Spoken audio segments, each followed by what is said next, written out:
Hello, and welcome. Welcome on into the Swear Word. I'm your host, Brandon Swear, and hey, this is a podcast for the chili head community, by the chili community. Regardless of your spice tolerance, this is the place for you.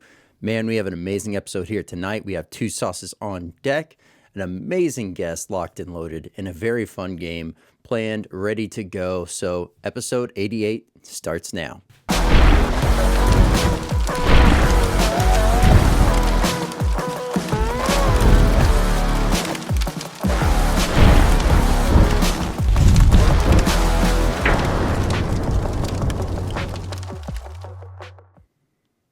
Welcome on in, Swear Nation. So glad to have everyone here, rocking and rolling, whether you're tuning in on YouTube, Spotify, Rumble, or Apple Podcasts. Thank you so much for being here. We have an amazing one packed here tonight. Two sauces from Hurtberry Farm on deck. We're going to be diving into those. One is a Verde. One is going to be one that's going to bring some heat. So we'll be diving into those on Hot or Not here in a second, as well as we have Chad from Sky High Scoville here to talk everything going on with growing, what he has going on, and really get a great understanding of who he is. So, as well as we have also brought back the very fun, very fan favorite Pepper Gauntlet. So, we will be diving into the 12th iteration of the Gauntlet series. So don't forget, you can play along. If you would have picked something different than Chad, go ahead and let me know down in the comments. And we will get this one going. Continue to share this out with other like-minded chili heads as we continue to grow here. So thank you for all those new folks that have just recently jumped on and become a part of Swear Nation. So glad to have all of y'all here. But let's go ahead and jump on over to Hot or Not.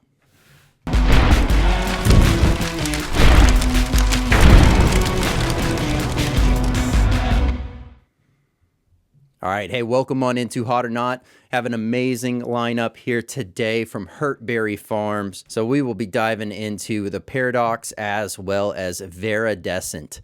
I absolutely love the look on these bottles. You know, it is just the elusiveness of Paradox is very appealing, and as well as Viridescent. I love the nice play on words here. This is going to be an absolute fun one to dive into. But as always, if this is your first time catching Hot or Not or the podcast as a whole, I do things a bit different here. I don't do a 1 out of 10. I do a 1 out of 5 scale. And that is really based off of 5 different categories. You have heat, aroma, flavor, versatility, and burn. And man, I do like to break down heat and burn as 2 different things. Heat is that max first 30 seconds that you're getting from the product that you're having as far as the heat is concerned. Burn is where it sits, how it sits. Does it linger? Does it migrate? Does it just absolutely not let up? That is the breakdown for burn, and that is that post 30 seconds. We'll start out with Viridescent. So let me go ahead and grab that one here. Give it a good shake. Love the bright green labeling here. You do have some peppers that are kind of in the background. Just as a reminder as well, I do not like to read the ingredients. I let my taste buds really do the exploration, really find out what's going on, what I can detect flavor-wise while enjoying these sauces. So for all those that are keeping track, this does have a cellophane perforation here, so easy to tear away, but as always, I like to use my knife anyways. So we'll go ahead and open that up there and set that off to the side. I got my tablespoon ready to go. Give it another good shake. So Viridescent from Hurtberry Farms. Let's get into it. Oh, wow. Absolutely amazing right off the bat. The aroma is so strong, so vibrant, so viridescent that it is just absolutely amazing. Freshness, a little bit of citrus coming through. You're picking up some spices, some of the pepper towards the end of the aroma, the finish on this. Just magical the whole way through. I mean, if this was made into like a potpourri or a thing to fragrant the house, this is the smell right here that I would want. I mean, absolutely phenomenal. Okay, Viridescent from Hurtberry Farm. Let's go ahead and get this one going. Nice pour, nice consistency. You know, it's got a nice flow to this, but you're also seeing some overall, you know, solid bits in here as well. So you're not getting a very just, you know, vinegary thin, wash off your spoon sauce. There's some mass to this, so I'm definitely digging this one, but cheers.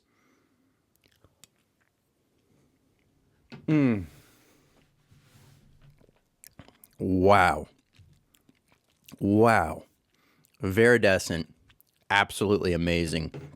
The aroma definitely is very well matched up to that overall flavor profile. I am salivating like crazy. Let's talk through heat. First and foremost, you get a little bit of heat on the tip of the tongue and gums. Nothing too crazy, just very, very, you know, friendly if you're just starting out. This is one that you're going to be able to enjoy, pick up, slather on, incorporate with your food, and not have to worry about it if you're just starting out. Now, if you're constantly working on your own personal best, you're pushing yourself to your limits and always working on growing in that aspect, man, do not sleep on this one. The flavor on this sauce is absolutely magical. You are getting taken through this great journey of this freshness, this great kind of like citrusy, a little bit of a bite to it as well from the spices that are coming through. And then towards the end, you're getting a nice finish of some pepper on the back end. Absolutely phenomenal. You're picking up what tastes like some tomatillos, maybe some onion. Like I said, the spices I can't really quite pinpoint, but absolutely digging this one here. I love the way that this really goes. I can see myself using this not only as like a application on, say, finished food, but also incorporating this in a cook, using this for a marinade, putting this in a stew to really brighten things up, or just whipping together a homemade salad dressing using this as one of the core ingredients. Absolutely going to be amazing for that. As far as being able to really work this one in and find out where this one pairs best is going to be a lot of fun, because I can see this going phenomenal on some, you know, just thinking through some amazing dishes like sandwiches, of course. You know, I'm not really sure if this is one that I would use towards a pizza. It would definitely lend itself great there. But you would almost want a pizza that has a little bit more complexities to go on, going on in it, really to let this sauce sing and can come forward. What you'll notice is the overall sauce color is this nice kind of just greenish, almost with little hints of yellow in there. Very bright, very vibrant. Love what's going on here. Now, as far as the overall flavor is concerned, we kind of talked through that a little bit. But, you know, from a pairings standpoint, kind of talked about some of the dishes that I think this thing would go great on. You're really going to see this thing sing on a lot of your like Mexican or Indian cuisine. That's that complexity that I'm talking about whenever saying I can see this working well with a pizza, but not necessarily needing to quite be in that realm. As far as the great, you know, just flavor profile from the savory nature of this sauce, you're picking up a lot more as far as like that onion, the garlic, the spices. It's just very fresh, very refreshing and inviting. It's a great overall flavor profile on the sauce with this one. Really digging this one out, and you know, utilizing this one to the fullest is going to be the main thing. So let's do this. Let's go ahead and read some ingredients off here. So for Viridescent, from Hurtberry Farm.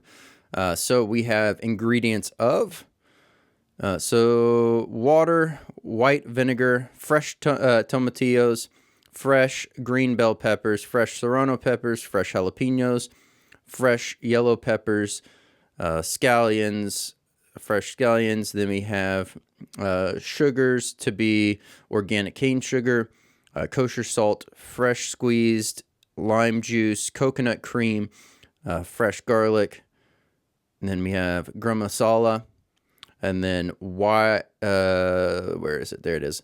And then turmeric, fresh lime zest, xanthan gum.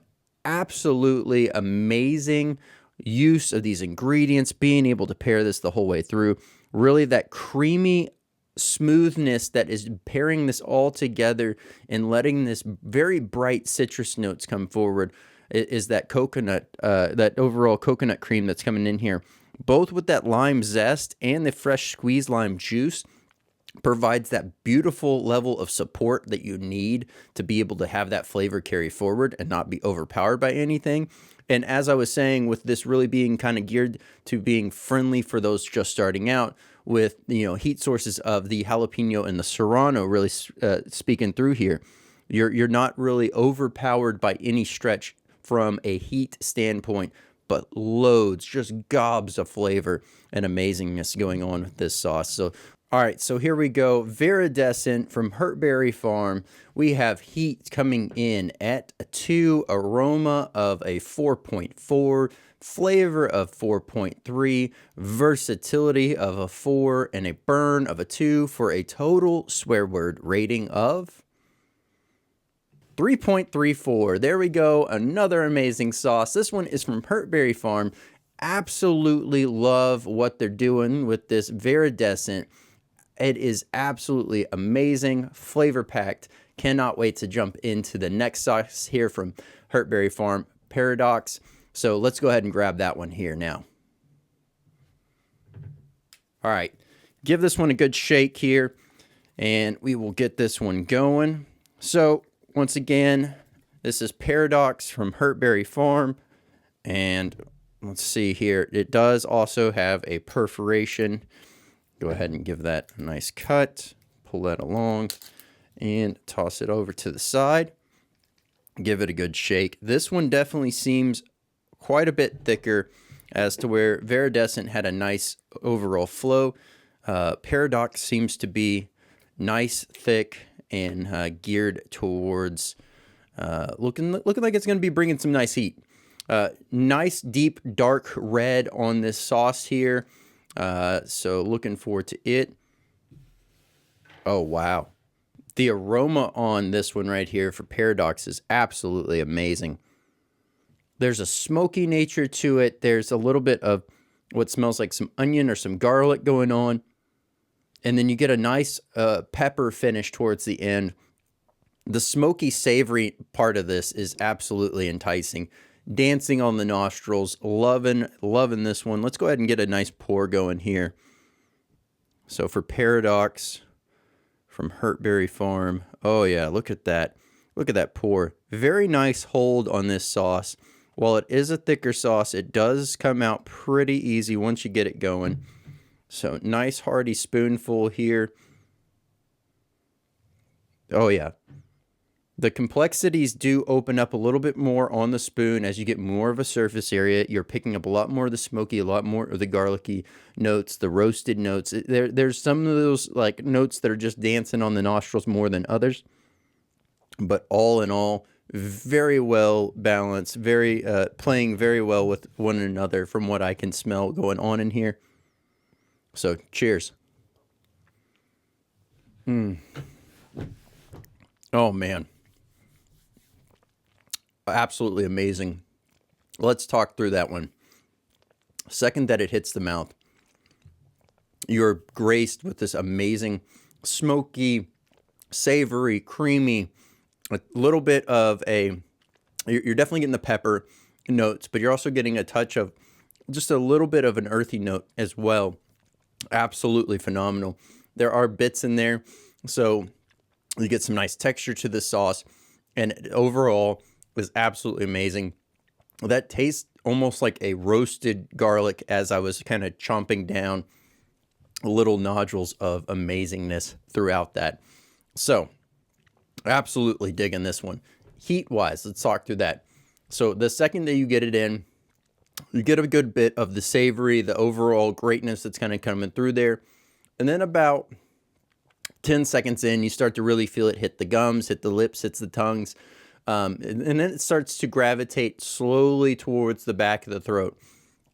So from there, it does kind of just slowly ramp up. So as it transitions into the burn, you do get a slow, gradual build. You are feeling it more consolidated towards the back of the throat. And absolutely digging this one. back of the mouth, back of the throat is really where the burn's sitting. And as I said, it is a slow, gradual build and just flavorful as can be. I'm salivating like crazy over this one. Absolutely loving it. This is a sauce I can see myself really utilizing and gravitating around the use of, say, like a barbecue sandwich, or a, sandwich in general is going to be phenomenal. Pairing this with a burger is going to be great. Tossing this in with some fire roasted like vegetables is going to be absolutely amazing.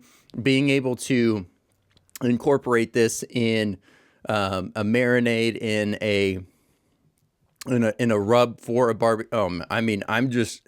Barbecue is the main thing that's popping out at me that I really want to slather this up on.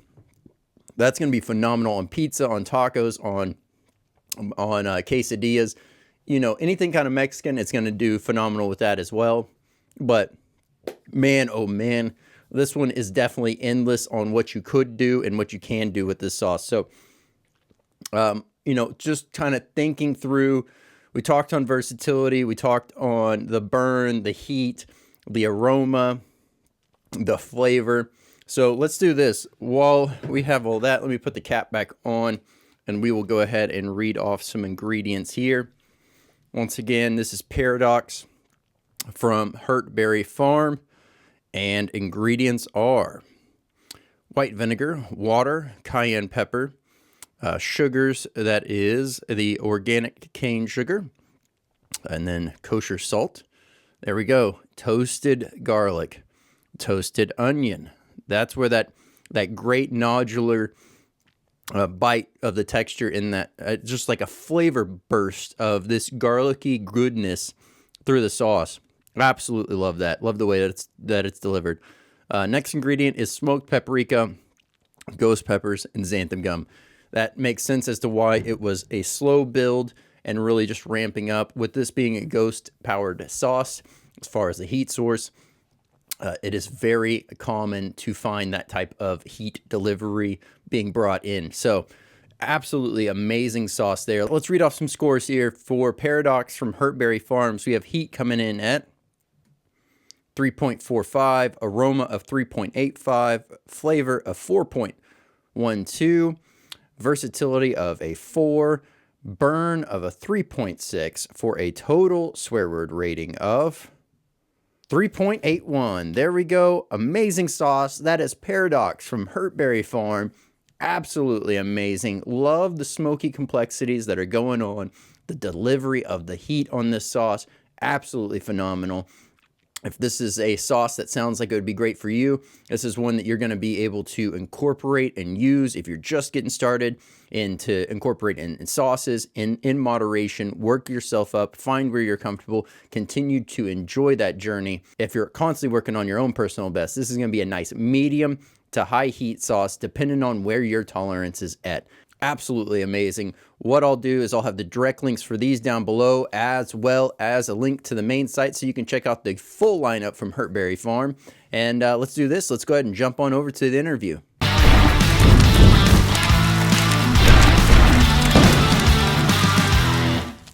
Hey Chad, how's it going? Doing pretty good. How about yourself? Man, I am doing good. Glad to have you here. Obviously, you were nominated by Jacob, and I'm so glad to be able to learn more about what you have going on and really get a good understanding of, Sky High, Scoville, and what all that brings. So, I guess one thing I always start out with is what got you into the world of hot, and what was that moment that you said, I'm going to start growing Superhots? Okay, so I was always at a level growing up that once the heat surpasses the flavor of the food you're eating, like there's no point. Like why ruin the food that you're putting hot stuff on? When I was in 8th grade, my dad had this ingenious idea that we were going to go to Jamaica, and he was going to open up a glass bottom boat business, and that was going to be his retirement. And while I was there, I got introduced to jerk chicken and Scotch bonnets, and I was like, okay, this is hotter than I want, but there's something just kept bringing me back, and I was like, oh, maybe I do kind of like this extra heat. So I'd always liked a little bit extra spicy, like in my younger years. But there wasn't the Ghost, there wasn't the Reapers, there wasn't all these other different things out there. There's habaneros and Scotch bonnets. That's all I knew. Fast forward, COVID happened, and my mom's always been home and gardening, and I've been doing all the yard work and stuff. So I just grew up doing gardening stuff, and uh, up there during COVID, the local nursery up here, they were running out of vegetable starts. People were at home, they were gardening, they were doing all their stuff. And I had a couple hundred extra tomato starts. I just started a bunch and had extras, and like, oh, we'll take them all from you. They're like, do you want to do this next year? I was like, well, I have a real job, but like, uh, I don't know if I'm going to be doing starts next year. He's like, oh, we want you to do this thing called a Marchand pepper. I was like, what's that? He's like, it's an Italian wax pepper. Everyone in the Sierra Nevadas of California, that's all they want. They just pickle this thing. They buy like hundreds a week. Like, I don't care. Like, just get me these starts, find them wherever you get the seeds from. Like, we will buy them from you. So in learning more about peppers, if I, was kind of going down that rabbit hole, I learned that there are starting to be more Superhots and different spicy things out there, and it intrigued me, and it was something new. So started diving a little bit deeper down into it, joining some Facebook pages, watching some YouTube videos. And it was still, even like in 2019, there's like a good handful of peppers, but there weren't nearly as many as there are that have popped up in the last 4 or 5 years. Yep. It's been like a crazy plethora of new genetics that have opened up. Like when I joined these Pepper Freaks and Phenos and Crosses, these different pages, there's like a couple hundred pages on, or a couple hundred subscribers, or people part of these groups. Over the last couple of years now, they're like 20,000, 50,000. So it was right at the peak of the expansion of a lot of these new things that have brought in a lot of our, I'm kind of a newer person, but yeah, I feel like I was in the middle of that growth. Yeah, yeah, definitely. And to that point, I guess to touch on the most recent thing you mentioned, and then kind of working back. Now the with as you're saying, the real adoption of going online and finding these groups and these different communities, and really being able to rally around the knowledge growth and the sharing of just best practices, etc. A lot of people seem to, and me included, I had this same journey where we all have our own level of our chili head path before the internet embarked in communities, right? And it's always great and refreshing and very cool to see people's experience with spicy foods or peppers, in a non-internet adulterated type of setting. Now you have all these different crosses, and then the desires of wanting to grow this and try out that, and all that stuff really sparks a whole nother leg of this passion, if you will, to continue to grow and to continue to go forward. And I think that's a super cool thing. And it still is happening even today. I'm sure there's somebody that for their very first time, they may be either finding this podcast or another group online or something to continue their passion, their labor of love. And it's always fun to see that. And to that same point, you had mentioned earlier, which, very cool to know that the whole glass bottom boat thing, I guess, to shed a little bit of insight on that from my own perspective, they're fascinating. Now, for a very long time, I was hesitant. Even to this day, I'm still a little bit skeptical getting on some of them. The idea of being able to stand on a see-through floor at the bottom of the ocean, or whatever you may be in, whether it's on river or whatnot. For some reason in my head, I'm like, I don't trust this. My level of skepticism goes sky high through that, and it is something that I'm like, it's always so cool to watch. But what was that? What was that kind of like for you? So what we found out is, like my dad he'd been there, he'd checked it out, always looked like something fun. And he was like, these guys that pick you up on the beach, and they don't take you very far out. because, like they give you some snorkel gear, give you some sandwiches, some drinks. You pay, if you're 50 or $100, they take you out for a couple hours. They take you to a couple little reefs. They know where like the good fish are and stuff like that. And he's like, oh, what a cool job. Like you and your friends, when you guys come back from college during the summer, we'll fly you out here. You can do this, could be your summer job, like it seems like a cool retirement gig, or a Yeah. summer gig, go to a tropical island, hang out with some tourists, drink some beers on the boat. Would have been cool. But what we found is that just like in a number of different countries, is the local people don't like outside people coming in and taking their business. Even if we hired local people to like run the jobs and stuff, that all we heard were like, oh, this has happened time and time before. The locals come and burn all your boats, and they don't like other people trying to come in on their tourist money. So we're like, all right, like cool idea, but maybe the reality wasn't going to be something that actually moved forward. Yeah, yeah, no, I mean, I definitely get it.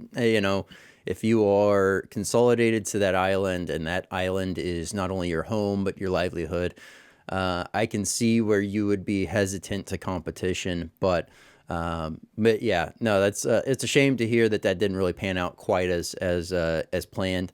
But cool nonetheless. A great story to kind of dive into. But Yeah. okay. Now, you mentioned growing and really being that whole area being a passion of yours.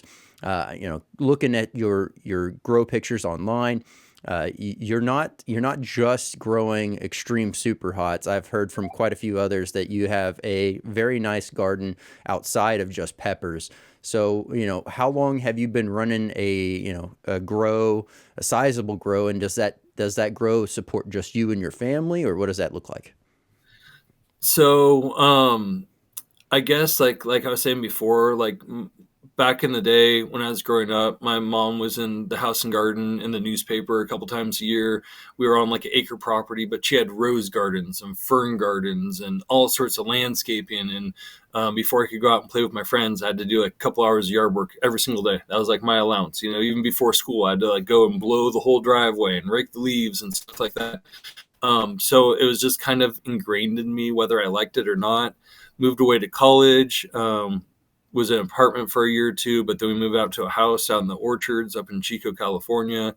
And I took a beer brewing class, and I was like, ooh, I want to grow hops. And then I was like, oh, if I have this garden, maybe I'll grow some tomatoes and bell peppers and a couple other things, just to be able to grow stuff. Like I knew the plant science behind it because I've been doing it for so long. And that's where I feel like I really started getting the reward, where like just no matter what's going on in your life, if you come home after work, after school, after whatever, and your garden's growing and it's getting bigger and you're getting fruits and vegetables and different things out of it, like that's what makes it all worth it in the end. Fast forward, I continued to do like small gardens, just like for like regular plants and veggies and stuff like that over the years. And then probably like 2015 to 18, I was like, all right, let's step it up a little bit. Let's try to grow any vegetable that you can buy at Lowe's or the big box stores. Let's just try and see what like I grow eggplants. I don't like eggplants. I was like, all right, like I did it, like check that off the list. But I was focusing on just the main things: onions, bell peppers, tomatoes, watermelons, strawberries, blueberry plants, things that I was eating. Yep. Um, and then fast forward to COVID, I had moved away from the Bay Area, moved up to, I met my wife. She lives, I'm at 4,000 feet. So I'm growing in a place that is not ideal to grow. We have a shortened season. I mean, there's snow on the ground, but it's California. So like during the summer, we still get most of the summer in the 90s, a couple weeks in the hundreds. It's hot enough to have to put up, the sunshades, the Yep. sun black cloth, to help like anything over 95. Those flowers are dropping, so I'm still getting the California sun, but in a shortened time. So I had a couple seasons where I was doing okay, but like I wasn't getting the full cycle. I wasn't getting as much production as I used to. So then I started working with the sun cloths. I started with a couple different greenhouses. I bought one of those 10 by 20 $200 Amazon pop-up greenhouses. It rains, it collapses, it snows, it Yep. collapses, went through all the different things, but the production that I was able to get out of it was phenomenal. And I was like, okay, like I had to understand my environment. Like anytime you grow for the first time in your environment, you learn lots of things about the pros and cons. Every place you grow, doesn't matter if you're 20 minutes away, someone else's soil like 10 houses away, it's all different. So like the first year or two, it's just about, putting some plants in the ground, putting some plants in your beds, your pots, using what you know, seeing the different things you have to overcome. And then the next year or two, really planning it out. Be like, hey, if I'm really going to put the time and energy into this, because the thing is, like, and some people don't understand, or that don't grow a lot, is whether you're doing like 5 plants, or like I grow on the size of maybe like 3 to 4 tennis courts. Like Mm-hmm. that's like it's not like a big square. It's in a couple different like patches Yep. around our property. Is that you're still gonna have to service those plants every day, every other day, every couple days. So you're making the commitment for like that season, that like 4 to 6 months, that like I have to take care of these things. So you can either do it on small scale, or you could do it on big scale, or then you start learning how to automate things like with the drip systems and stuff like that. Because after like a summer or two, you're like, oh, I couldn't leave for a week. I couldn't leave for 2 weeks because all my plants are going to die, or I have to find plant sitters. And are they going to do it right? And all the other things that we run across. Yeah. Well, and to that point, I mean, being able to learn and gather and grow, you kind of already touched on what I was going to ask as far as the size of your grow, but it's a real time commitment. Let alone the feeding schedules and all that stuff, but just simply watering, and definitely, as you're saying, in that peak of the summer when the sun is the highest point, it's brightest, it's really kind of beating things down. Without that shade cloth, you run into a lot more potential problems than, say, having it. Not to say that you can't overdo it with shade cloth, because that definitely is a possibility, but Yeah. it's a better place to be in than plants completely just burned up and useless. But I mean, over the time, what have you found as far as uh, working, best practices for yourself? Are you going a self-sustaining route? Are you doing more of like chemical feeds? How are you going about that? I've tried anything and everything. I came from a different type of plant growing in the past, and you always think that, like, hey, if I was successful with like one type and one method and one system and one nutrient line, and all that, like I've tried, I've been growing different plants for 20 years. um, I tried to go to like the local hydroponic shop. I was like, oh, I was like the Botanicare product. It's a good, it has a whole line. It's been really successful for me in the past. Use my different dirts that I used and different things like that. And the first year or two when I tried that, I was like, I know how to do this. I know how to kill it with plants. Like we will be productive. I wasn't seeing the production, and I wasn't seeing the results of the other people online. I know it's hard, and I have this conversation with a lot of people. You can't be like, oh, that guy is killing it. Like, what's he doing? What soil is he using? What nutrient line are they using?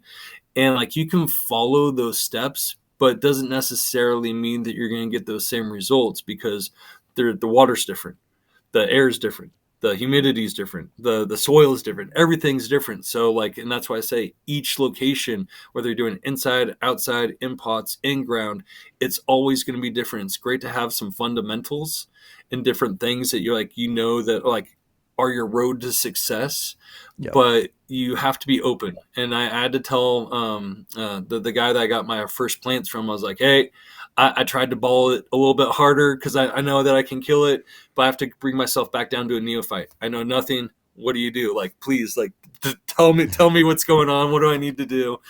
And I just started diving deeper into the YouTube videos, learning more about fish products versus these other different things. And I've tried like Master Bloom before, and I think it's Master Bloom. It's like the 3-part, the Yep. nitrate, yeah, and that stuff works and it kills it.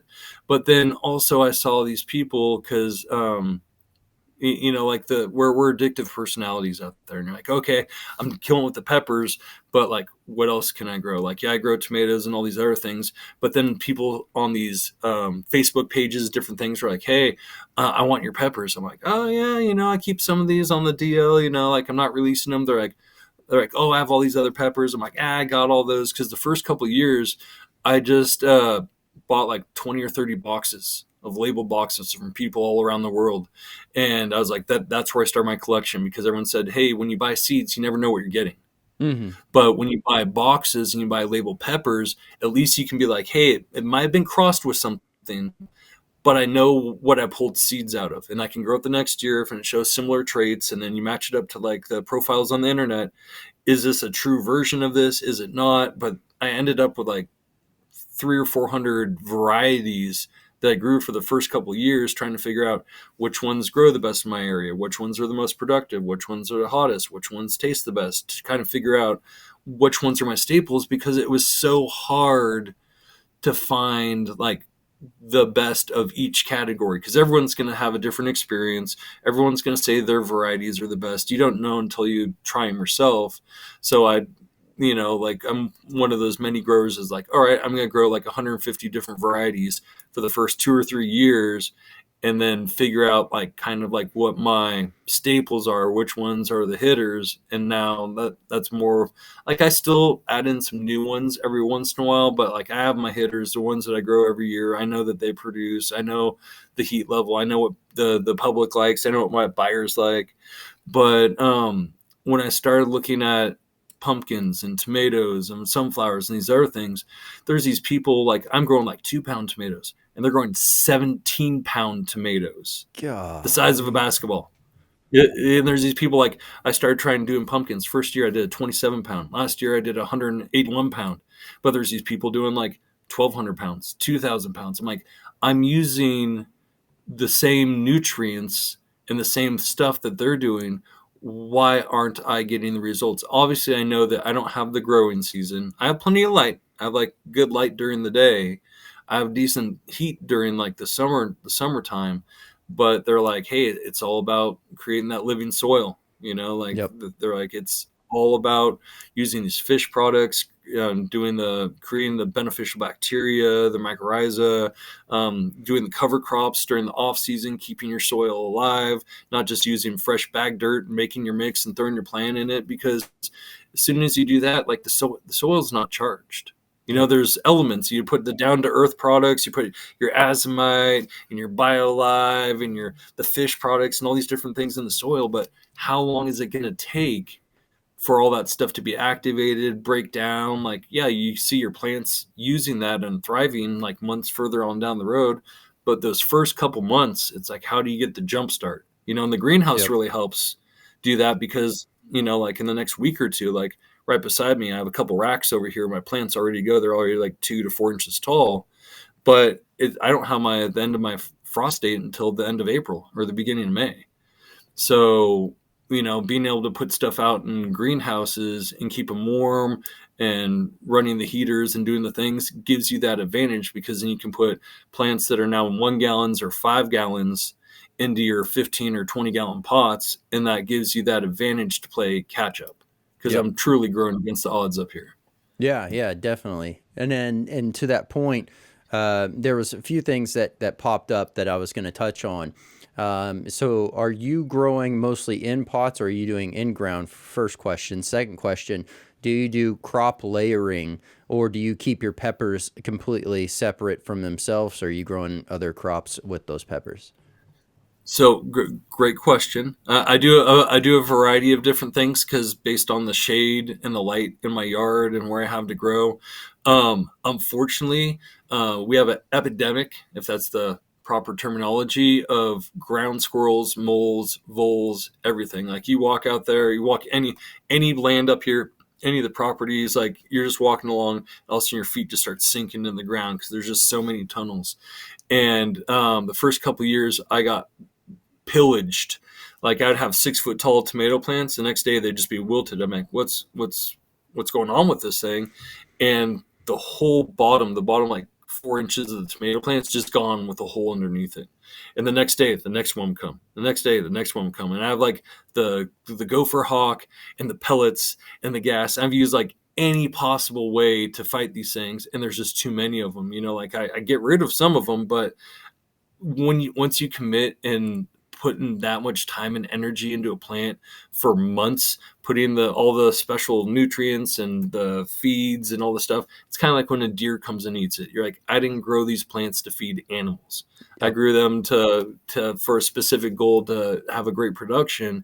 So I had to dig up all my beds the first year, and then I put in chicken wire. Mm-hmm. Chicken wire didn't last, chewed right through it. Next year, came back in, put gopher wire, still didn't matter, chewed right through it. I was like, what do I have to do?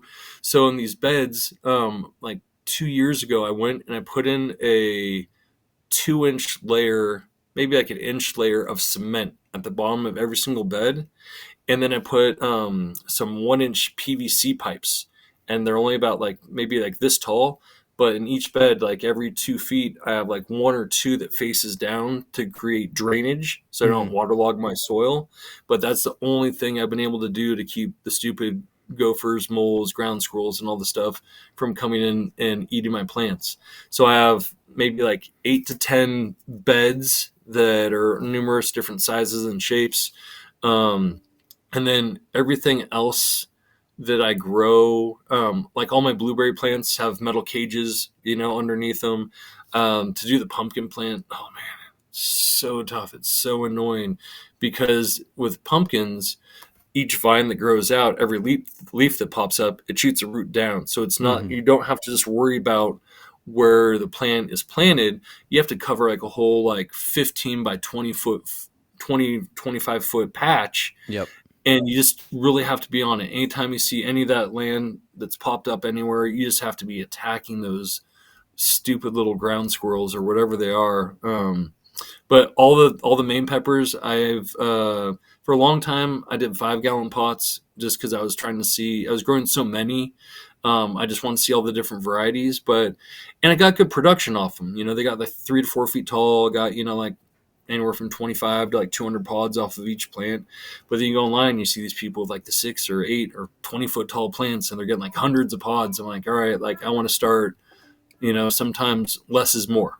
Yep. When you're working with space. So I moved up to 7 gallon pots, 10 gallon pots, and I feel that that's a better size. It gives the plant full growth. And the way I kind of look at it is, at the end of the season, take a handful of your plants, pull them out of the pots. Were the roots spiraling around the container? If they were, then maybe you went too small, and you need to go bigger because you didn't let that plant get to its full growth potential. Yep. Yeah. No, So now definitely. I'm doing like anywhere from like 7s to 25s. I have plastic pots, I have smart pots. Like they're all still kind of expensive, when you get down to it. So it's really about just learning your environment, learning what works best, and it's always a ongoing science. You're always playing the mad scientist, trying to like say, hey, is this one different than the other one? But yeah, I feel that the 10 to 20 gallon either plastic pots or smart pots, they give you enough room where the roots don't fully, some of them like they get out to the outsides, but then you don't have to deal with like the heat of the sun and stuff like that, burning the outsides, protecting the roots, and then also during the wintertime, it keeps a little bit more heat in the pots, and they're a little bit more frost tolerant. I tend to move a lot of my outside plants back into the greenhouse, just tie them up and see how long I can go. I still have plants in my greenhouse from last year that started in maybe like this time last year, but they don't look happy. They're beat up a little bit, but they've survived through all the heat and the cold and everything so far. Yeah, yeah, yeah. And I mean, that's a great way to get a jump start on your overall season and really being able to continue to have great yield and not have to worry about just the new plants coming in. You already have some that will be producing way sooner than your newest plants. So that definitely makes sense, and like a smart idea. Never thought about the, just blanket statement varmint situation kind of coming in and being a problem like that. I have a lot of rabbit issues and squirrels too, but mostly rabbits that plague my various gardens out here.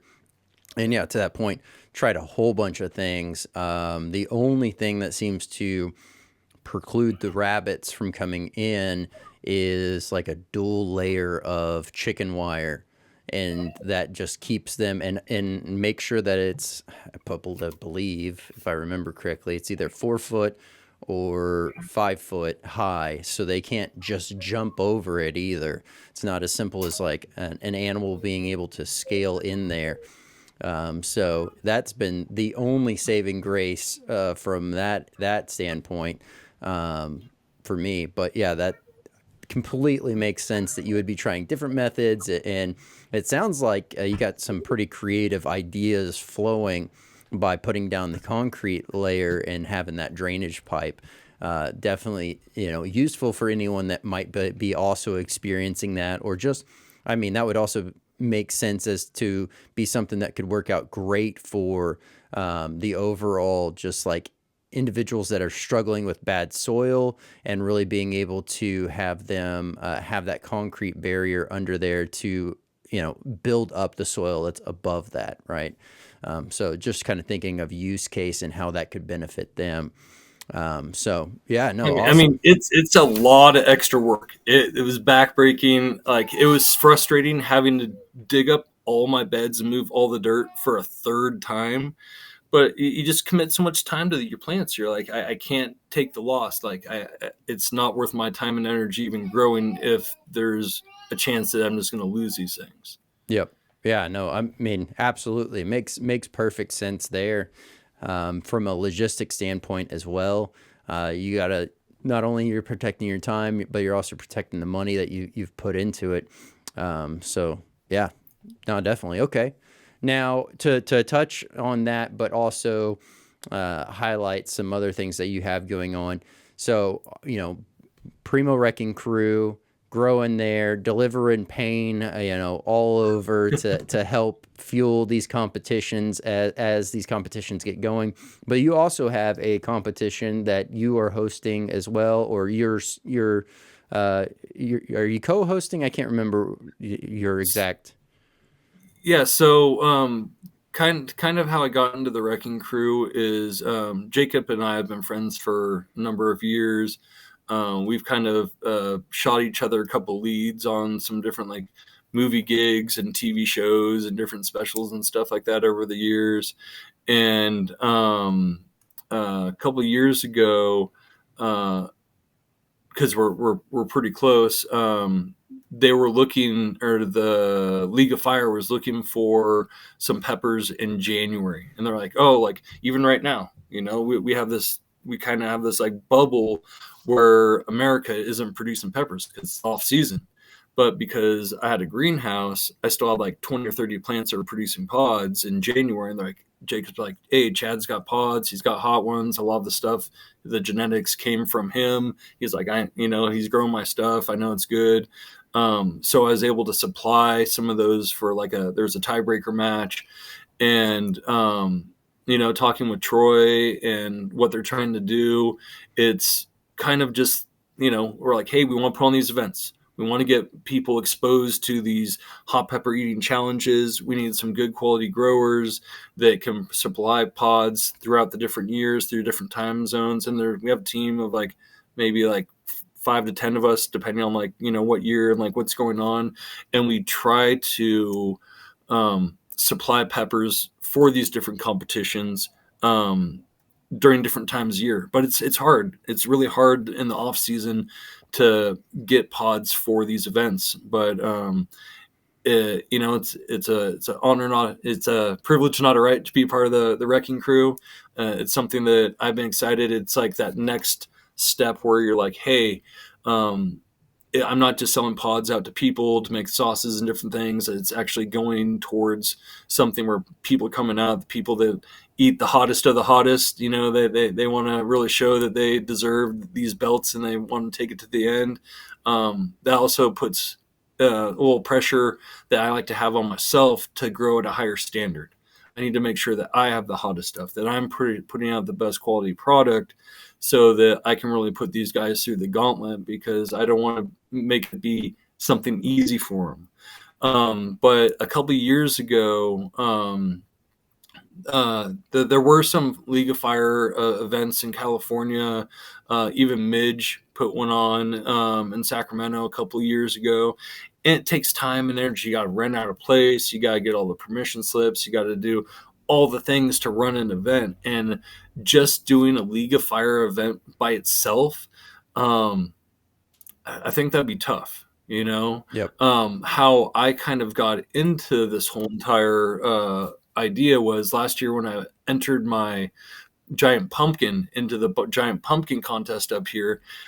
I was like, this would be a perfect pepper place. They get a couple thousand people here. They have the hayride, the pumpkin patch. People bring in pumpkins from all over Northern California to do the weigh off. They have bands. It's at this place called Indigene. It's a hard apple cider distillery. They make hard ciders and distill like vodkas and spirits. So, and it's all like this apple ranch that's, like 40 acres wide. And, so they already have an event. They have 200 vendors that show up that sell their knickknacks and crafts and foods and everything. So, the county up here, they're looking for some new, younger people to be a part of their different things.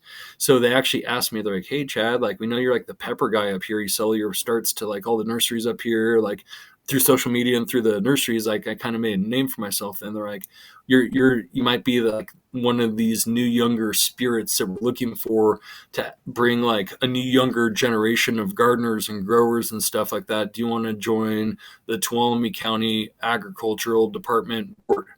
So just recently I've joined the board, and that's what also has helped me get this League of Fire event approved to be at this event next fall. So it's a perfect place. There's already got the people. It's got the food.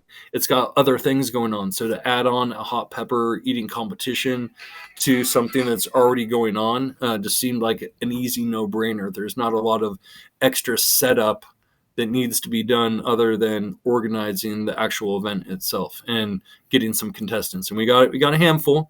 Yep. We could use a couple more, but I think it'll be fun. I think it'll be a good first experience for a lot of people in this community to see, and we'll see where it takes it. Like if it turns out to be great, maybe this might be the place that California does their event every year. Yeah, definitely. And, for everyone that's listening and they're trying to figure out if this is something they can attend as well, this goes on October 18th. So if you are, if eating spicy food, eating fresh peppers is your thing, and you want to get in, sign up while you can to be an active participant in this belt match, as well as, head on out and watch this great festivities. It is an amazing time to be able to, whether you're competing or whether you are one that's in the crowd watching, it is a great time to, just experience what everyone else is. As a competitor sitting on the table, no thicker bonds can be formed in a short period of time, like sitting next to someone and chomping some super hot peppers. So from that standpoint, if that's something that you're looking for, October 18th, and more details, we'll have that link down below as well to that flyer and how you can sign up. But, ultimately very cool being able to be in the wrecking crew, to delivering this pain and path of fury to everyone, and then being able to, continue to, as you're saying, brush up on your own skills and continue to push your grow further and higher to new places. So as far as with, Sky High Scoville, are you doing, I see that you have seeds from time to time. Are you selling seeds? What does the breakdown look like? What Um, can they expect to so find? yeah, it's one of those things that like I'm sure a lot of the other growers out there, the people that are breeding seeds, different things, we all go through, and it's a tough one man job to do all the different faucets of this because it's like, do I do merch? Do I do seeds? Do I do pods? Do I do starter plants? I've done it all. um, I try to stay away from the drama. There's lots of in the pepper community. There's lots of, oh, you stole my genetics. You renamed it this. You renamed it that. I'm not really trying to be a part of that whole thing. I'm kind of happy just growing plants, selling the pods. I have tons of happy customers that come back year after year after year. I really like growing plants. I really like getting people into growing plants and educating them, like my local buyers and stuff like that. So I enjoy selling the starter plants and helping people out with their nutrient lines and their fertilizers and their compost and, getting the right temperatures. Because if people are successful, then they will come back next year and buy more plants. If Yep. they are not successful, you won't see them again. So it as someone that sells starter plants, it's in my best interest to make sure that each person that buys plants from me, whether it's these giant tomatoes or peppers, that they're successful with it. Because if I just get them as a one-time customer, that was okay. But I want the repeat business. You want to build your client book. Yep. And then it gives you the best. You build these relationships, you build friendships, all these different things. It's something that you enjoy. Other people, you're helping them find joy in doing this. So it's pretty rewarding in that aspect because it's not like we're all making tons of money. I'm not retiring off this gig. This is definitely a side gig after hours of work and family. I don't know where I was kind of going. What was the question? I was going to try to come Just back more or less around. guiding through for anyone that may be watching, listening, and they're trying to figure out what they can expect to find from you. So like different products and stuff. So like I was never meant like, right. I never like thought of myself as like, hey, I'm gonna like go into the hot sauce market. The only reason I've done like rubs and sauces is to show people, hey, you can buy my starter plant. And yes, it's an internet challenge if you eat one of these things straight up, but you can make a rum and coke with one drop rum and all coke, or all rum or all coke and one drop rum. So like I make every year I go on YouTube and I say like what 2024 is best barbecue sauce or best like taco sauce, and I'll go down and I'll make a handful of them and then I'll find one and I'm like, ooh, that's the winner. So I'll make one, no heat whatsoever, just full virgin, just the flavor, how it comes on the internet.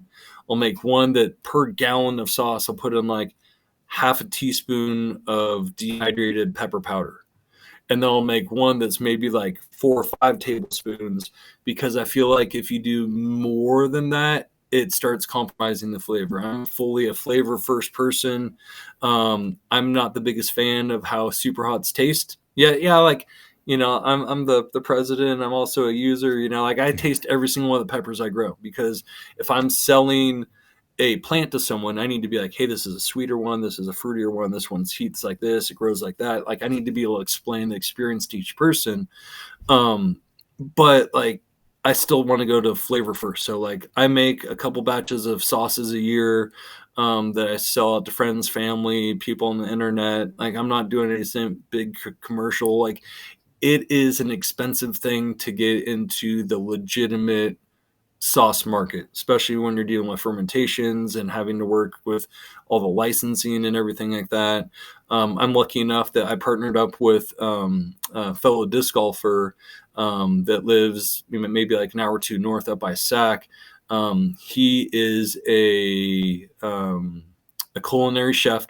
He worked for a while doing that. He's now a chef teaching cooking classes at a high school. He's got access to a commercial kitchen.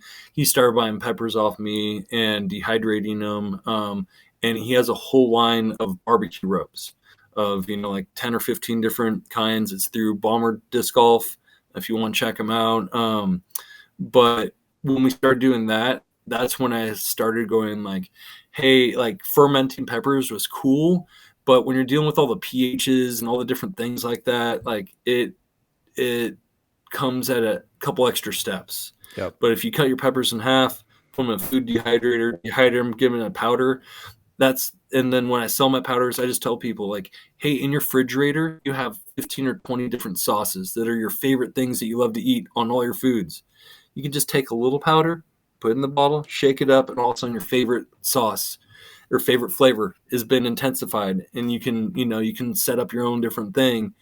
And people really enjoy that because, a lot of people have their own specific sauces that they've been using for years. Their company's not going to make any hotter version of it, but then they don't have to sacrifice the flavor. Plus, they don't get as much capsaicin taste. Yep. You might not get the heat. Like you'll still have plenty of heat, but it doesn't alter the flavor as much when you use the dehydrated powder as much as when you ferment the peppers. Yep. I've noticed my Yeah. personal, experience. Yeah, no, definitely. No, that's it. So That's as a far great as like way. seeds, like every once in a while I'll sell some seeds, but mostly I'm like a starter plant pod guy, sauces a little bit on the side, a couple shirts every once in a while, but I'm not in it for the big bucks. I'm a gardener at heart. I found a niche market that I've been building up a following for, and now I'm expanding it a little bit. I don't plan on like going huge with this or anything, like having a family, having a couple new young kids takes up a lot of the time. So I'm one of those nighttime warriors that after the kids go to bed, I'm out there in the garden with the headlamp, trying to get an hour or two, a couple nights a week, trying to make sure everything's all set up correctly. Yep. No, that makes sense. Okay, okay. Well, let's do this. Obviously, there's still a lot we can dive into, but let's go ahead and flip it on over to the game.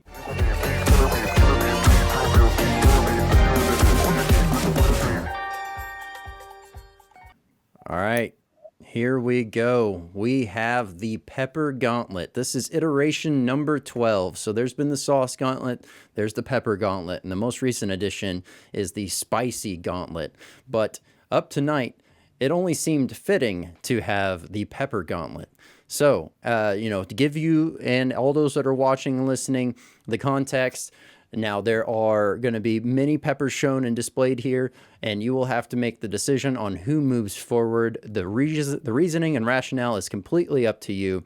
However, I will go ahead and preface for those that are watching, just because you decide something does not move forward does not mean that you absolutely hate that pepper and you would never use it again. It is just simply someone has to win. So, Okay. up first, let's take a look here. We got 2 pods, and I will go ahead and give a nice zoom in, and we will roll from there. So the Tiberius So Mauler. you've been searching the website over here. I see some familiar photos. Yep, you may notice that these look familiar. So go ahead and move that one to the side. So we have the Beast versus the Tiberius Mauler Peach in this first battle. Who would you like to move forward? I really like the peach Mauler. It's a new one. I started growing it last year. It's productive. It's got great shapes. It's got heat. It's got everything. But the Beast, like, that's going to be a tough one for me to ever say no to. That was my first ridiculous hot pepper, like, for 4 or 5 years. It was the hottest thing I could get my hands on. The Beast. Am I going for my personal preference of why I would move it forward, or based on heat, or just anything? Anything. This is your game to I'm decide. gonna have to go. I'm gonna have to go beast. Like some of my new crosses are beast crosses. Those are the things I'm responsible for. That's my parent. Sorry, Peach Muller. I love you. I'm still growing you this year, but the beast will always be one of my top ones for sure. All right. Fair enough. Like the rationale. Up next, we have the Lemon Starburst versus the Chocolate Death Spiral crossed with the Primo Tali. Oh man, Harold Hackett, he came through the chocolate DSP. If he releases it out to the public in the next year or two, you want to get your hands on it. It's one of my favorite chocolates. The heat, the spice, the shape, the way it grows, like that's going to be some people's favorite plant to grow. Like the chocolate DSP, watch out, keep that on your must hit list. You guys want to grow this one. All right. So you want that one to move forward? Oh yeah, definitely. All right. I like it. You're gonna make me put that up against the Beast. That's not fair. This is only going to get harder as we go. Yeah, those are two ones that are in my grow every year, no matter what. All right. Well, up next we have the RB003 versus the Hellboy. Hellboy I got from Randy Pappas. It's a great pepper. It's a producer. Good heat and everything, but you got your Ross Barbers, RB003. It's a contender right up there with. I've done taste challenges with the Primatali versus the RB003 versus the Beast. RB and the Beast are hotter than Primatali, but it's you'll see on multiple posts, I'll be like, I don't know, is the Beast RB003 hotter? Like it's a contender. Let's keep that one up there. All right. I like it. Haven't really found anyone that's super over the moon for the Hellboy. I thought it was a decent pepper. I liked it, but yeah, it's not doesn't seem to be quite the overall fan favorite that I thought it would be. All right, so mustard maruga brains, and then we have the Pochmark peach. And this is the tall pheno is what you had this one labeled as, but Yeah. really it doesn't have to be the tall pheno in particular. Uh, this is another tough one. You're throwing some hard ones at me. Mustard Maruga Brains, that's one of Jacob's hard hitters. That's one of the hottest ones, one of the hottest mustards he's got. It's a great pepper. Like I've only grown it for 1 year. I'm growing it again this year, but I have a special place in my heart for the Pockmark Peach. When I first came on the scene, the Pockmark Orange came out, and tracing it back, there's a couple people that had some off phenos. I got my Pockmark Peach originally from FJ, and he's like, it's not that good. I grew it out for a couple of years, and I have the traditional short top where it looks more like a Maruga, but I have this off pheno where it's got a tall white cap and it's got a purple tail. I've always liked the Pockmark Peach. I think it's a beautiful plant, a beautiful pepper. It's not producer. It's more of like a connoisseur strain versus a production or heat strain, Yep. but it's still a beautiful plant, beautiful pepper. I'm gonna move the Pockmark Peach forward. All right, I like it. Pains me to see. I do agree. The mustard maruga brains. I'm a sucker for a brain strain pepper as a whole. So any kind of crosses with brain strain in it is always one that is near and dear to my heart. But I definitely understand what you're saying there. But let's go ahead and grab this next one. And I'm probably going to mispronounce this green militia. Monalishi. Monalishi. So this is another one of Harold Ackett did a couple chocolate Primatali crosses. Uh-huh. He has the honey, the honey death spiral, the green Monalishi, and the chocolate DSP. Those were all versions of crosses he did with the Primatali. The green Monalishi, I grew it last year. It's beautiful. It's a great mustard pepper. I plan on doing it again this year. Like it was like, oh, I'm doing that one again next year for sure. But the Killdozer. So if we got like 20 seconds, I'll try to break it down. So this is one of my personal crosses. It's an accidental cross. So like 4 years ago, I was growing out the Red Beast. And the following year, growing seeds from my best Red Beast pepper, I got a peach. And I was like, oh, where did this come from? Like, is it a variant? Is it off pheno? Whatever. I looked back at my pepper chart in my garden. It was next to a peach reaper. My best guess that my Ultra Beast, which is the peach beast, is a peach reaper red beast cross. As you know, you have to grow up these peppers a couple of years to get the consistent pheno, the consistent coloring and stuff like that. Year 3, year 4 was last year.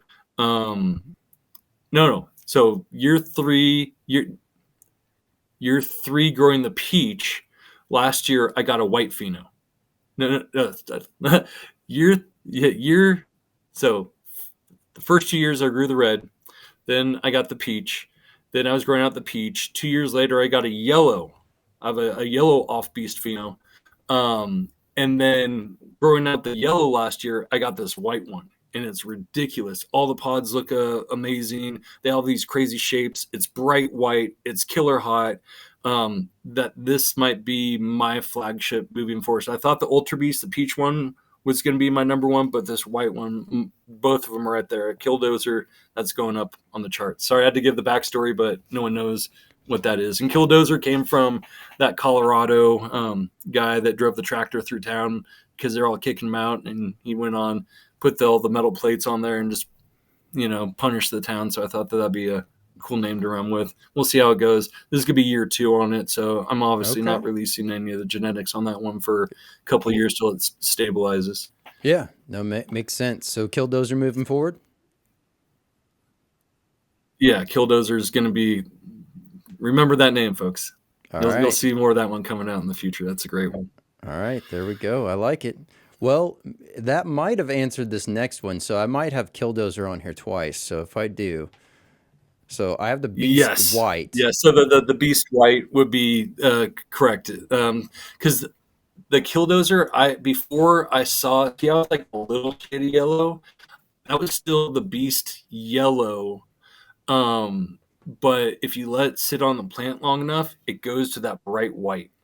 Okay. And I didn't know that yet. So like those are the same. So yeah, that Beast White is the same thing, but well, then I guess by default we'll just have to move the Sugar Rush Stripey. Yep, we'll just move that one forward for sake of not having a wash round. So, all right, no worries. And then we have Mustard Impact versus Tombstone Ghost. Oh, Mustard Impact, another one of Jacob's. I've asked him about it. He like I got it from him a couple of years ago, and like it didn't produce any pods. I grew it again last year, and it dumps. It has these huge, lumpy, hot pods. It's a great mustard. It's now becoming a staple. It's like, hey, like on my commercial side, like for my boxes to go out, like I'm growing a row of these specifically just to go out into the boxes. It's a great producer, great pepper all around. Highly recommend people check it out. Nice. I like it. Next, we have Tombstone Ghost. It's cool. It's a hot pepper, but it doesn't have anything that really, like speaks wonders. Okay. Now we have the 7-Pot Lava versus the DEF CON Chocolate.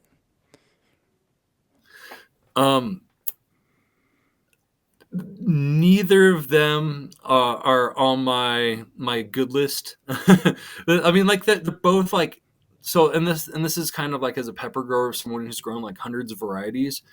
I've grown both of these like 2 or 3 times, and each time I've been like, like they produced. I got some peppers. They're hot, like they're all right, but like they don't stand out. You know, like the 7-Pot Lava, you get a bunch of peppers. But they don't have anything that like really sets them apart from the crowd. I've always liked the DEF CON Chocolate, but it's a super low producer. I only get I've grown it like 3 or 4 times because the pods that I do get off them look amazing and they're hot, but they're kind of small, and I only get like less than a dozen per plant. I'll have like the 6 foot, 8 foot tall plant, and because it gets big and it just doesn't produce. It doesn't have a lot of flowers. It just I had to cut it this year. I was like, I always kept a place in my greenhouse or off to the side. I'm like, hey, maybe this year it'll hit. Maybe this year it'll do what I want to do, and it kind of disappoints me every year. So I'll take the DEF CON, but I don't think it's going to make it to the next round. All right, fair enough. 7-Pot Lava, you're out. All right, here's where things get interesting. So now we are down to back up there. Now we are down to the final 8. So we have the Beast versus the Chocolate Death Spiral crossed with Primotali. And then we have the RB003 versus the Pochmark. And then we have the Killdozer versus the Sugar Rush Stripey. And the Mustard Impact versus the DEF CON Chocolate. So where would you like to start first? Okay, well, we'll just keep on going around the same counterclockwise. This is one of the probably the hardest ones I'll have to figure out is the Beast versus the Chocolate DSP. The Beast is like my number one backbone of like any of the good crosses that I've done, but because I know we have some other Beast options on the side that I'm a little bit more excited about, let's pump Harold's chocolate DSP up there. I think that's when it comes out and he releases it, everyone should try it. You're going to keep it in your garden. You're like, this thing produces, the peppers are crazy hot. The texture of the death spiral, the ripples that go around the outside, along with the tails of the primatali, like it's the chocolate pepper that you want to be growing in your garden. It's the Instagram blower up, like it's what you want in a chocolate pepper. Nice. I like it. All right, You're like, Ian, RB003. send me some of those seeds. Yeah. So now I'm just thinking how I want to chomp on some, because I've had some Death Spiral cross with Primatali before, and they were good. They were hot, but they weren't as hot as I was expecting. So Sure. And I'm not gonna say it's like the hottest, craziest one out there, but like it's a contender. yeah. He did it right. He got lucky and got a good cross on that one. The RB003 versus the Pockmark Peach. That's a tough one. They're both great peppers. I'm just gonna go. I think Pockmark Peach is the underdog. We'll run with that one. 2 years ago, I'm going to put RB003 up there because it wasn't as widespread as it is now. And I think it's great that so many people have access to it. I think it's really a contender. It's a great producer. It's a great plant overall. But I'm trying some of the underdogs on this chart over here today, not just the most popular ones. All right, I like it. Obviously, I'm going to go Killdozer. I think that I'm hoping that after a year or two of trying to get this stabilized, maybe by F3 or hopefully I can keep my hands from sending it out before it gets to, or at least until it gets to F4. But this might be my flagship. Like if I can get more pods that look like the Killdozer or just the Beast White, I think there's not a lot of true white pods out there that deliver the heat, that have the shapes and everything like that. Like I think that this might be my contribution to the pepper community. Like Killdozer, like that might be my one. So we'll move that one forward. Nice, I like it. Sugar Rush Stripey is out of here. Now moving on to Mustard Impact versus Deathcon Chocolate.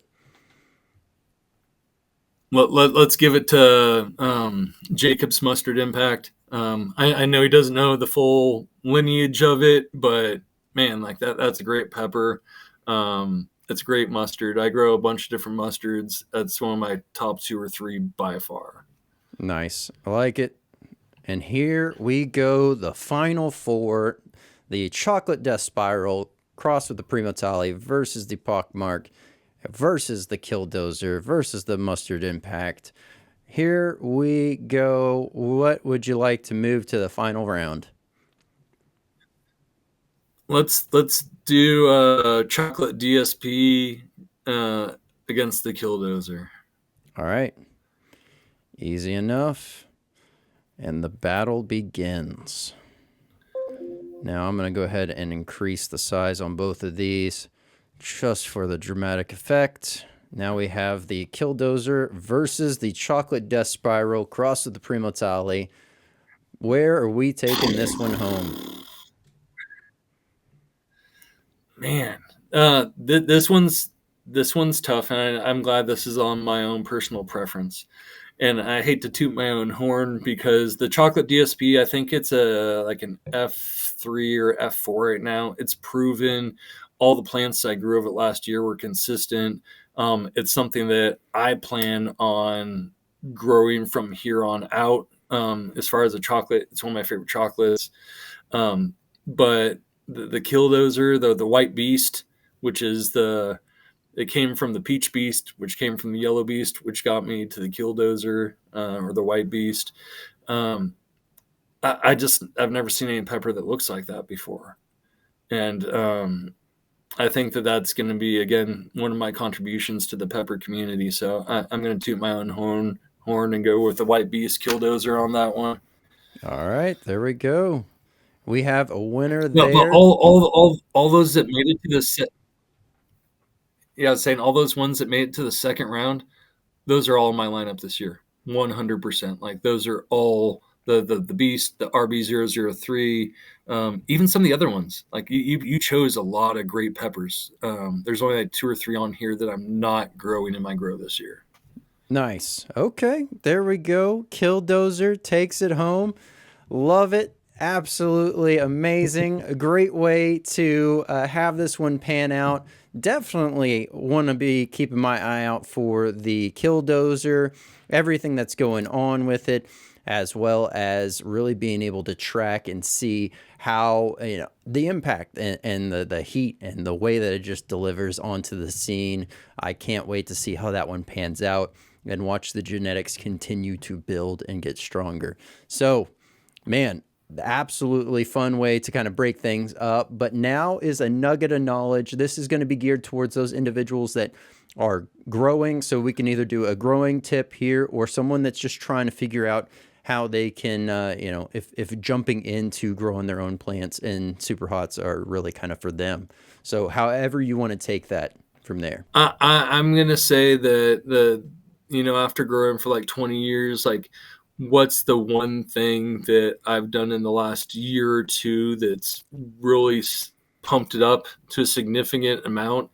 And I know there's not a lot of information about it on YouTube, on the internet, but making the fish hydrolysate, the hydrolysate, I feel like that bumped me this last year to those levels where I wasn't getting like the extreme amounts because I was just kind of testing it out. But using the lactobacillus, the milk culture, adding that biology, adding that to the fish hydrolysate, letting it all break down. I mean, literally, we can put fish in a 5-gallon bucket, and a month later, all the bones, everything's gone. It's dissolved. You know that's a living culture of slime, of wonderfulness in there. But adding that into my plants, everything, tomatoes got bigger, pumpkins got bigger, like everything. I mean, like that's like the miracle juice to add to all your plants. I think that a lot of people don't know about it yet.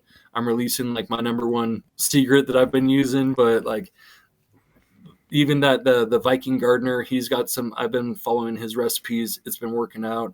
I'm waiting for more information on the internet to come out about it so I can learn more about it and kind of like test different things. But man, like it's a game changer.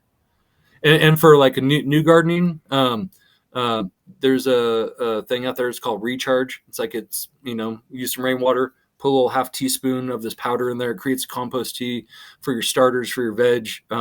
It's great. You don't have to mix a bunch of different things together. It's like your one-stop shop for getting that stuff going. Harold got me hooked up with Recharge last year, got me some free samples, and I don't think I'll ever not use it moving forward. Very nice. Very great tip there for all those that are getting going. And I'll definitely be diving into that method as well on a future episode. So, may have to bounce some ideas off of you as that one gets going, and maybe we can have a separate Sure. conversation around that. But all right, now is your chance to, obviously you were nominated for the hot seat, so this is your chance to put someone else on the hot seat. Who do you think would make a great guest for the show? Okay, I'm gonna go. I've met a lot of people in the last couple of years, but I gotta give it to my OG, the guy that got me my first hot pepper plants. He's just down the way. He's out in Stockton. His name's Travis Brown. He's a great grower. He's the one that kind of taught me a lot of the stuff that helped me successfully move my plant growing practices forward. He still does tons of starter plants and ships them out all over the place. He's got good quality genetics. We'll see if he feels spicy enough to come on the cast. All right. Well, appreciate that nomination. We'll be finding a time to have him on. And, last thing is, where can everyone find you and how can they find you, and anything you want to let them know? Yeah, I'm on Facebook, Sky High Scoville Pepper Farm, Instagram, Sky High Scoville Pepper Farm. I'm on both of those pretty often. I'm going to be starting a YouTube channel here pretty soon that takes me through my whole grow this year and getting prepared for this League of Fire event. And we'll have it, it'll be like, hey, I'm starting out, let's get everything growing and looking successful for this event. So if you want to do a walkthrough with me of where I start and where I end up this next fall, would love to have you join me and learn some of my techniques and secrets of what I do to be successful in my garden. All right. Well, hey, Chad, it was an absolute pleasure having you on here. There's still so much more we can dive into, starting to get granular into the grow and what you're doing. So would love to have you back on and dive in for a future episode. Sounds great. It was a great time. Spend some time with you. Hopefully our time together today got out to some viewers and gets them excited about doing something more productive in the garden, and pushes them to keep pushing their limits to do the best they can. Chad, thanks so much for coming on. If you want to keep up with Sky High, Scoville, Pepper Farm, I will have everything linked down below so you can keep up with him and everything that he has going on. Check out some of those great grow pictures, some of the great pods that he's able to grow and crank out to some of these events. As well as if you enjoyed the products here discussed on Hot or Not from Hurtberry Farms, I'll have the direct links for those down below, as well as the main site so you can check out the full lineup. Hurtberry Farms has an amazing sauce lineup, and I can't wait to dive into a few others that are already scheduled and ready to go out here soon. So, hey, once again, thank you so much for being a part of this Swear Nation. Continue to share this out with other like-minded chili heads. And do not forget, new episodes drop every Tuesday and Thursday at 8 p.m. Central. And want to give a quick shout out to our sponsors, WebDX.one. And if you are looking to, upgrade your website, maybe you had somebody and you kind of lost contact with them, you want to bring your online social presence to the full max potential that it should and could be to represent you. Highly recommend checking out WebDX.one for all those needs, as well as podvision.io. If you're looking to grow your brand, start your brand, hit a bump in the road, you're trying to figure things out, highly recommend checking out podvision.io. And hey, I'm Brandon Swear, and from everything from the world of hot, this has been The Swear Word.